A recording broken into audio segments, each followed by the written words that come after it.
So இப்போ பார்க்குறீங்களா இந்த டயரு, இது வந்து பிகேடியோட ஒரு டீப் லக் டயர்னு சொல்லுவாங்க. இதோட மெயின் அப்ளிகேஷன் பார்த்திங்க அப்படின்னா இந்த மாதிரி கன்ஸ்ட்ரக்ஷன் சைட்ஸு, லோடர் அப்ளிகேஷன்ஸ்க்கு, அப்புறம் வந்து ரோடு ஒர்க்கு, ஹார்ட் சர்ஃபேஸ்க்கு வந்து இந்த டயர்ஸ் வந்து யூஸ் பண்ணுறாங்க.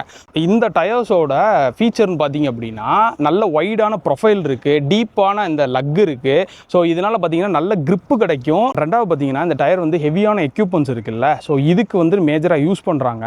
இப்போ வந்து வண்டி ஒர்க் ஆகிட்டு இருக்குது, ஏதாச்சும் ஷார்ப்பான பொருள் பட்டு இது கட் ஆகாமல் இருக்கிறதுக்காண்டி நல்ல ஸ்ட்ராங்கான காம்பவுண்ட்ஸும் இதில் யூஸ் பண்ணியிருக்காங்களா. ஸோ இந்த டயர்னால அந்த வெஹிக்கிளே வந்து பார்த்திங்க அப்படின்னா நல்ல வந்து ஸ்டெபிலிட்டியாக இருக்குன்ற மாதிரியே வந்து சொல்லியிருக்காங்க. அது மட்டும் இல்லாமல் இந்த டயரோட ஸ்பெஷல் என்னென்னா இது ஃபுல்லாக வந்து காற்றடைக்கலை, வெறும் 16 பாயிண்ட் தான் காற்றடைச்சிருக்காங்க. மற்றது எல்லாமே தண்ணி தான். கிட்டத்தட்ட 360 லிட்டர் வந்து இது தண்ணி வந்து பிடிக்குது. இதெல்லாம் தாண்டி இந்த டயரோட ப்ரைஸை நான் கேட்ட உடனே அப்படியே ஒரு ஷாக்கு. கிட்டத்தட்ட 52,000 ரூபாயில் இருந்து ஸ்டார்ட் ஆகி 1 லட்சம் 1.25 லட்சம் ரூபா வரைக்கும் இது போகுது.